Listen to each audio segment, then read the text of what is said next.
Hola amigos, hoy los invito a ver en este capítulo dos establecimientos. En la primera parte visitamos la estancia El Mangrullo, situada en la provincia de Santiago del Estero, y en la segunda parte, Don Alberto, en la provincia de Córdoba.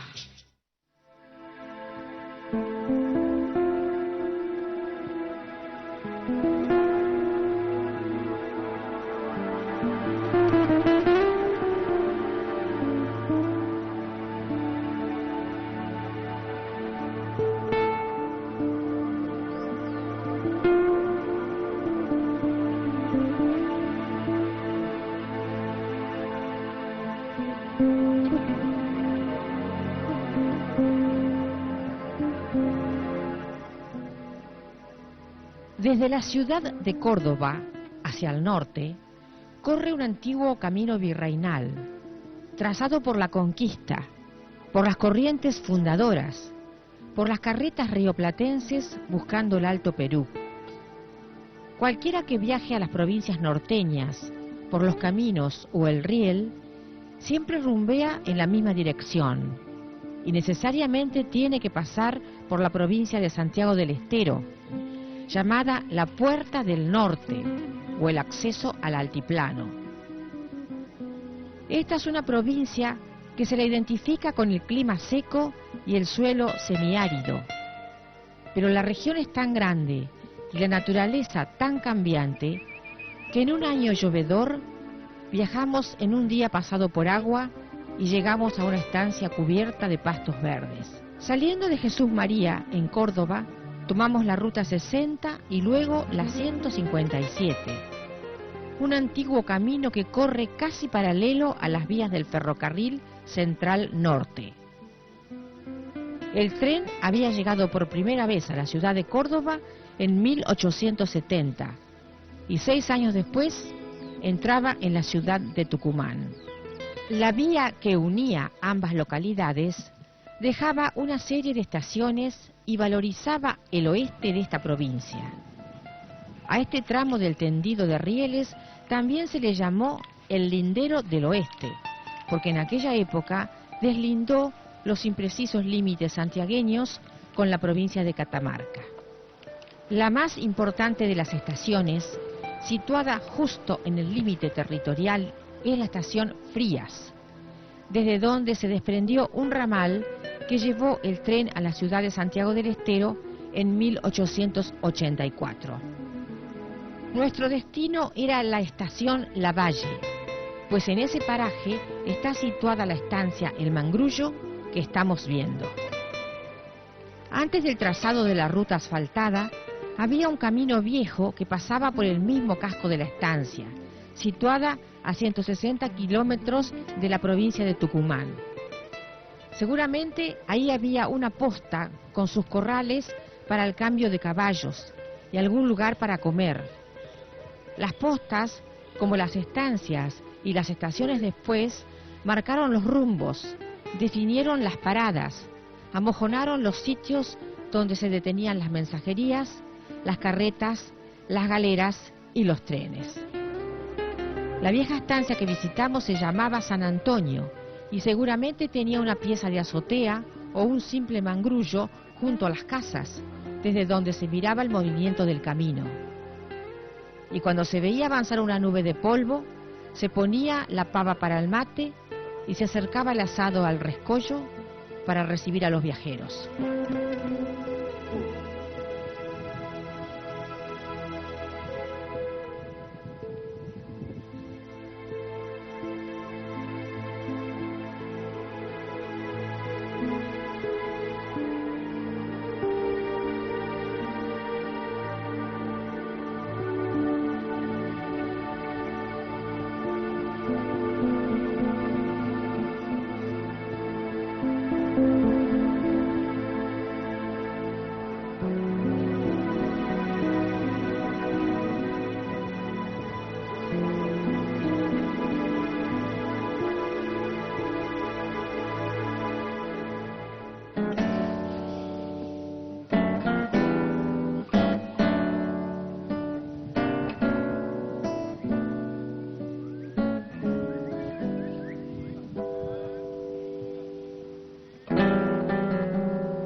apartada de la región central de la provincia, donde está el núcleo poblacional y civilizador, esta es una estancia vieja en el historial de esta zona.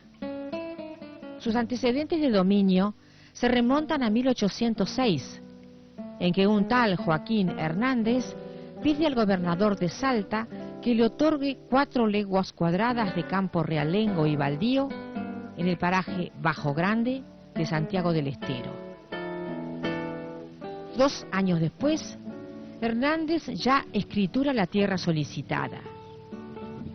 Parece que desde entonces esta estancia lleva el nombre San Antonio, con el que va identificando el casco a través de los sucesivos dueños que la poseen.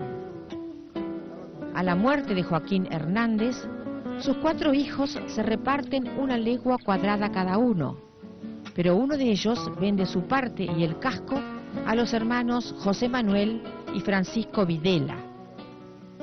Como estos fueron los dueños de la tierra durante 50 años, la estancia pasó a conocerse como de los Videla, y así consta en los documentos de la época.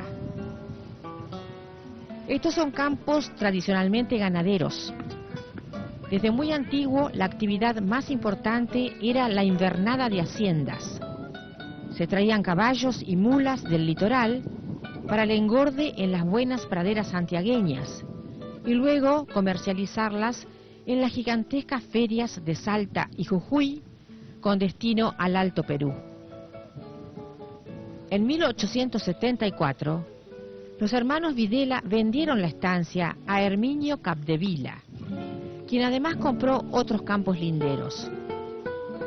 Era la década en que aparece el ferrocarril cruzando la zona y el momento en que la explotación principal de estas tierras pasará a ser el quebracho, pues el tendido de vías se asienta sobre durmientes de esta madera. El 70% de la provincia de Santiago del Estero estaba cubierta de bosques vírgenes de madera dura, entre la que predominaba el quebracho blanco y colorado, el ñandubay, los talas, acacias y algarrobos. Así fue como en las últimas décadas del siglo XIX, en que se ubica el auge del ferrocarril, esta región fitogeográfica llamada Parque Chaqueño se valorizó y los campos se vendían por la cantidad de árboles que contenían. El país de las estancias regresa en breves instantes.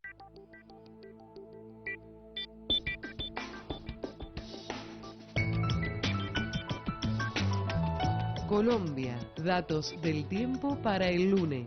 Temperaturas máximas. Temperaturas mínimas. Precipitaciones.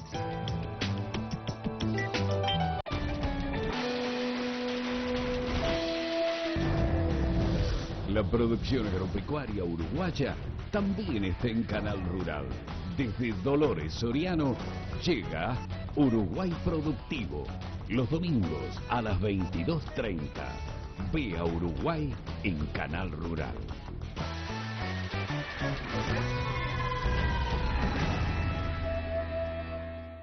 Seguimos compartiendo el país de las estancias.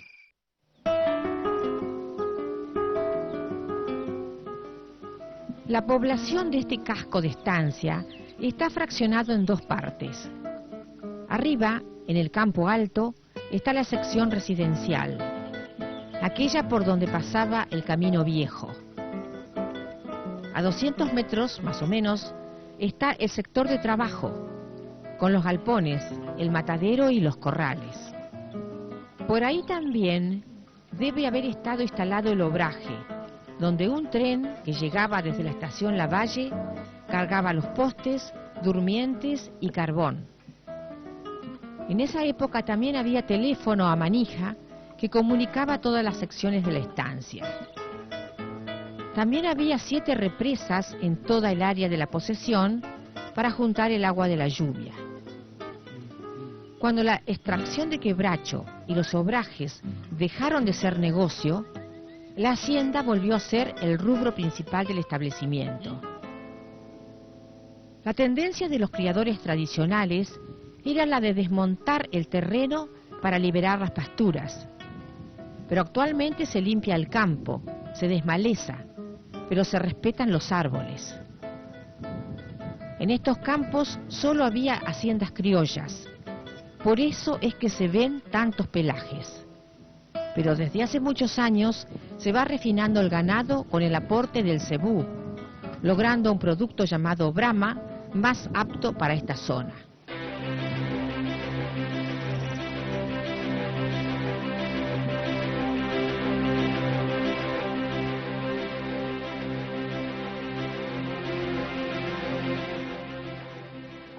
Desde 1874, en que Herminio Capdevila adquiere esta estancia, su descendencia se perpetuó en estas tierras un periodo de 100 años, de modo que este casco fue construido tal como lo vemos por la familia Capdevila.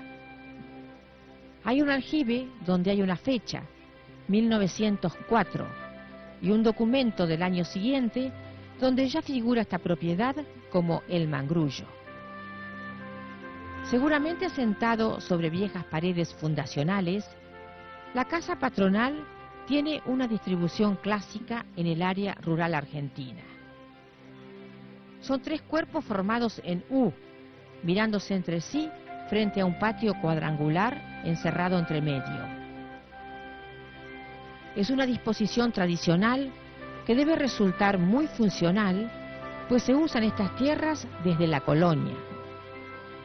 Es una forma de nuclear el movimiento familiar, separando las actividades y protegiendo la vida hogareña. Este es un conjunto edilicio de arquitectura simple y muy armoniosa, que combina la solidez de los volúmenes con el juego de galerías perimetrales, patios semicerrados y planteríos de jardín. La vida doméstica se desarrolla en los corredores, bajo la profundidad de los techos que protegen del sol y el calor, así como en las habitaciones frescas, penumbrosas, detrás de las ventanas enrejadas. Nos vamos de la estancia El Mangrullo y continuamos en la provincia de Córdoba visitando el establecimiento Don Alberto.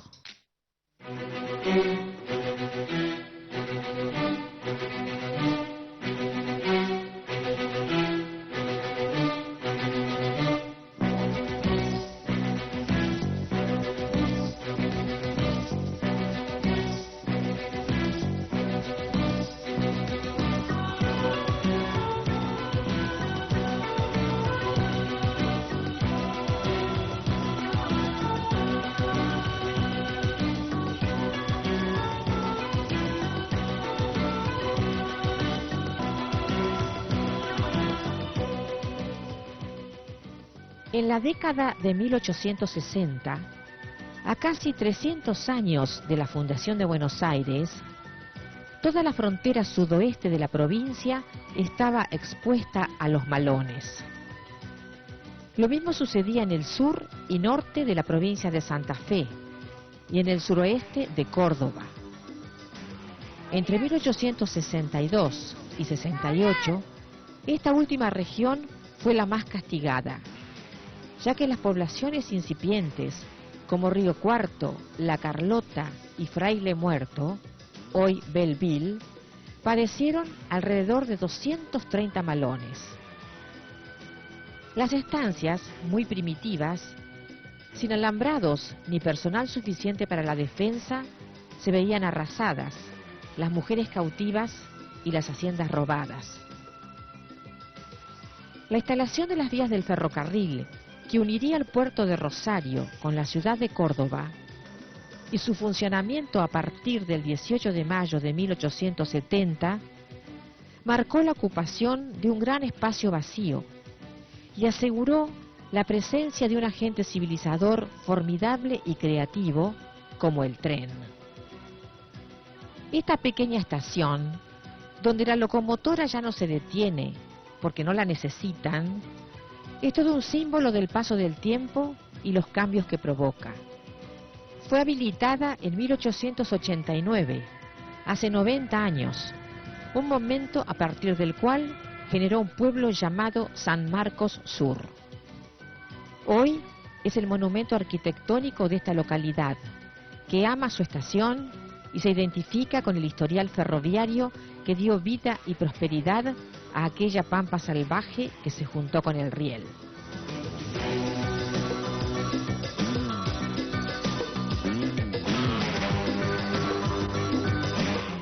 El país de las estancias regresa en breves instantes.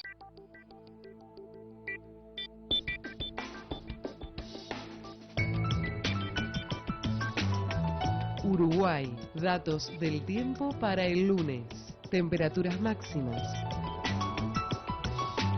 Temperaturas mínimas.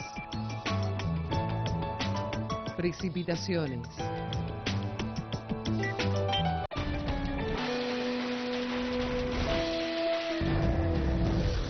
Desde Coronel Suárez, Buenos Aires, producción. Hace foco en las diversas explotaciones ganaderas. La cría, la genética y sanidad están en producción. Los sábados a las 22 por Canal Rural.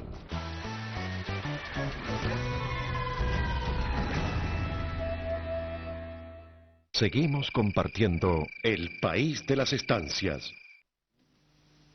En 1854 se aprobó por decreto la ejecución de una línea de ferrocarril que uniría el puerto de Rosario con la ciudad de Córdoba.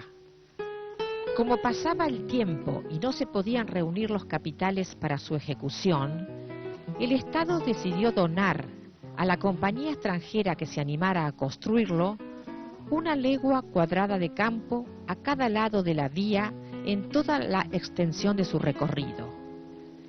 Esta concesión de tierras como estímulo para promover el tendido de líneas férreas fueron practicadas y aceptadas naturalmente tanto en Estados Unidos como Canadá. Estos campos desérticos, con escaso valor económico, debían servir para que la compañía ferroviaria se cobrara la inversión necesaria para extender una vía por una larga región despoblada. La empresa que aceptó las condiciones y que tomó el nombre de Ferrocarril Central Argentino, creó a su vez un organismo interno que se abocó a promover la colonización de las tierras que corrían junto al riel. Entonces se instalaron oficinas en algunos países europeos para captar inmigrantes, y en el término de un año lograron fundar 5 colonias junto a las vías entre Santa Fe y Córdoba. Al amparo de las facilidades concedidas por la compañía, las colonias prosperaron rápidamente y este comienzo promisorio alentó la radicación de nuevos núcleos inmigratorios. Hacia 1880, o sea 10 años después, ya había 60 colonias en Santa Fe y 66 colonias en Córdoba. Para entonces, las leguas de tierra ya estaban valorizadas. El tráfico ferroviario había aumentado considerablemente y la agricultura, empezada con éxito, se había afianzado definitivamente en ambas provincias.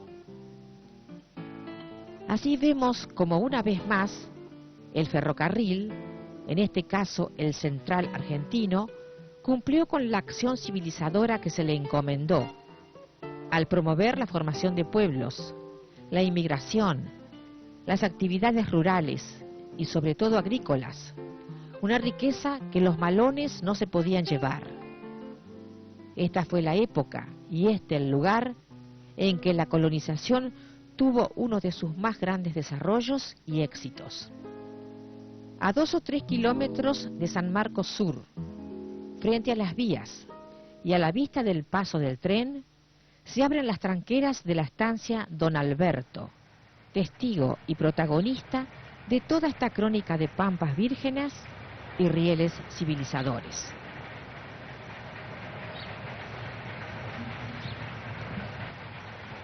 Cien años después de la habilitación de la estación San Marcos, la estancia Don Alberto se presenta como una explotación agropecuaria moderna, mientras que su fecha de fundación se pierde en la desmemoria lugareña. Enclavada en la llanura cordobesa, tiene como límite norte el ferrocarril Bartolomé Mitre, antes Central Argentino, y el sur en el río Tercero, el más largo de la provincia. Se ingresa al casco de esta estancia por una ancha avenida flanqueada por varias hileras de eucaliptus y otras variedades arbóreas. El sector de trabajo es importante y diversificado. Corrales, molinos, tinglados, galpones, silos y variada maquinaria agrícola conforman un paisaje estanciero sencillo donde los elementos de trabajo combinan su propia estética. En su origen, esta estancia abarcaba parte de 2 leguas ferroviarias, de uno y otro lado de las vías. Tuvo varios propietarios sucesivos, hasta que en 1949 fue adquirida por el doctor Nicolás Sívori, un médico muy conocido en la zona que tenía su residencia y su consulta en el pueblo Leones, una estación inmediata a San Marcos Sur.